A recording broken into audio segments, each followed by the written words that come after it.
Let's pick our team then.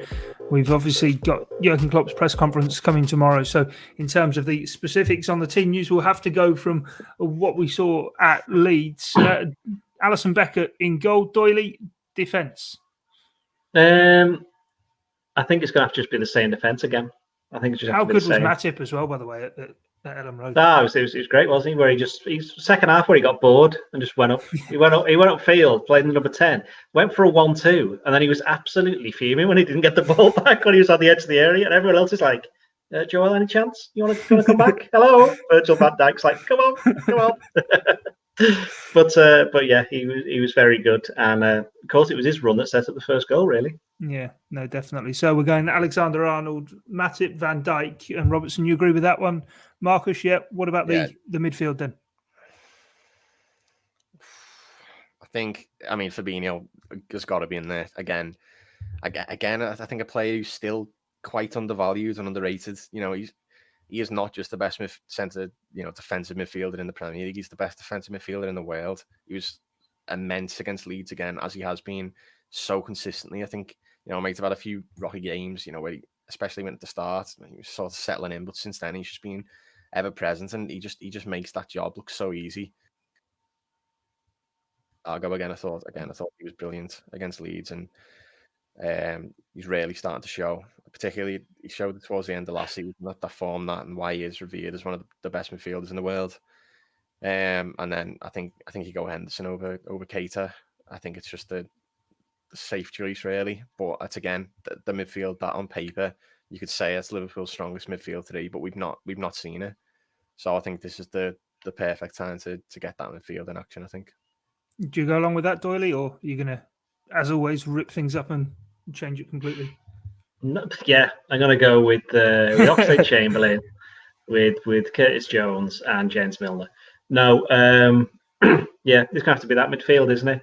I do think that Keita's been very unlucky not to play, but with all the games coming up, he'll probably play against Crystal Palace, and he'll probably get about half an hour if the team is the one that we're thinking it's going to be against Milan. So yeah, I go with Fabinho, Thiago, and Henderson, who did very well for that last half hour at Leeds. Yeah, no, definitely, and I suppose it's one of those with Keita as well, isn't it? He's been sort of got ready for the start of the season. Each of the last three campaigns, it's not quite worked. Actually, waiting for his chance to come along and be chomping away in training, maybe the best way for him. What about the top end of the pitch then, Doyley? The front three? I think you know what I'm going to say.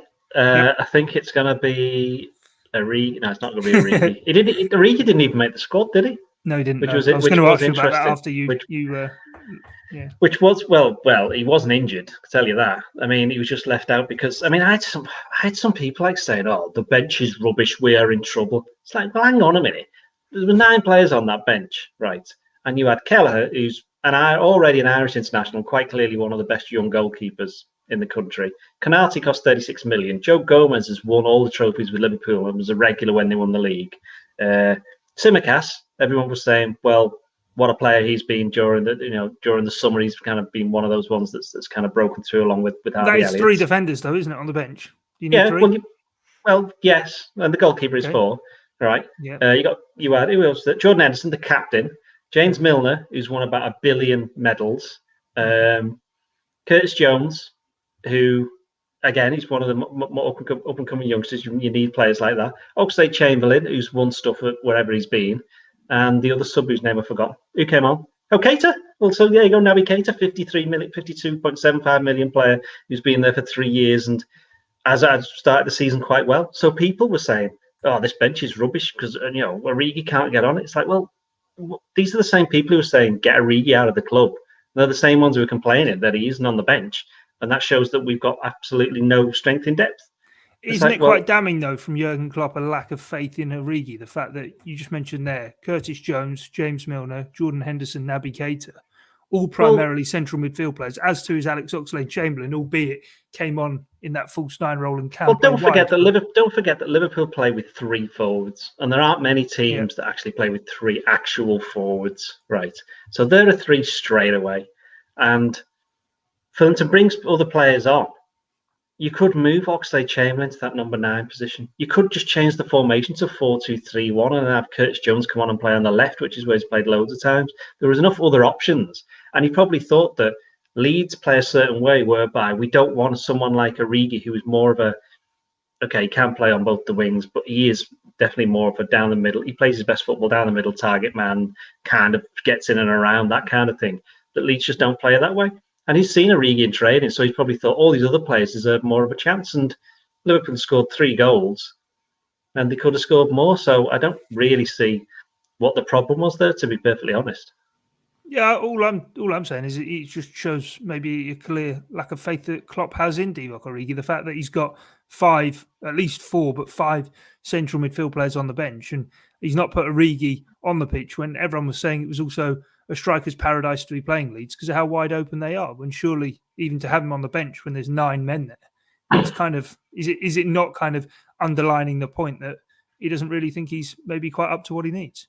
Well, they wanted to sell him, didn't they? So I would suggest that was your answer right there. I say wanted to sell him. What actually was they were willing to listen to offers, but they were also quite happy to have him stay, which is obviously what's happened. And Minamino was injured, so he would have been another option.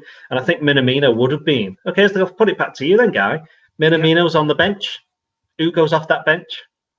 Who are you taking off that bench? Probably take James Milner off the bench if you've got Milner. Jordan Henderson. So the vice captain, he's dropping the vice captain from the bench and he's returned to his boyhood club.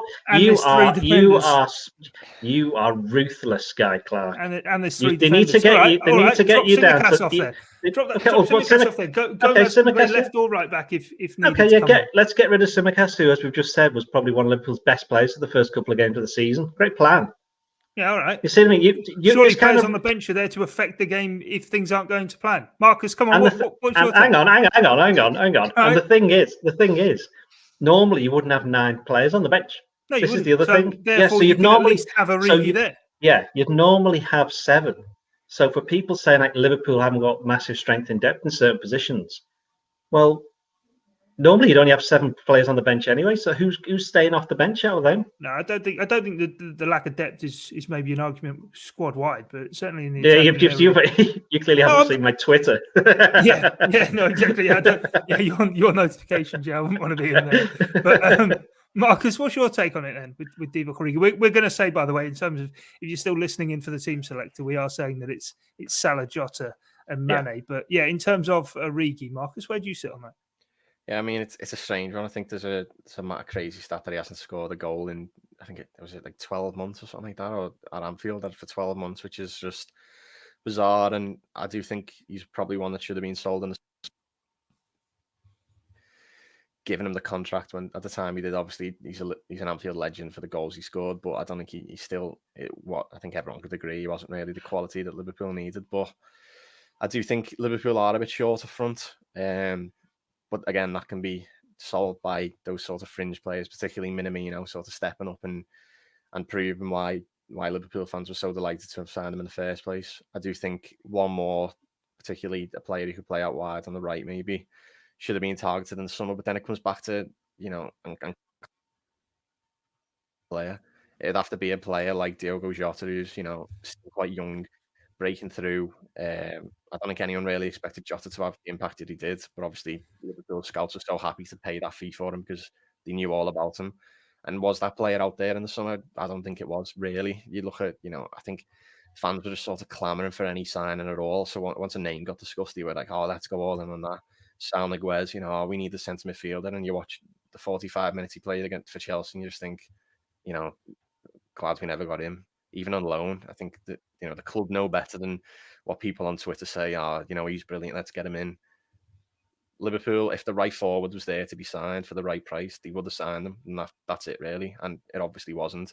Come next summer, if they need a forward, there'll obviously be a list of players that Klopp, Edwards, the whole recruitment team will have looked at in depth and said, let's go get him. But was that there?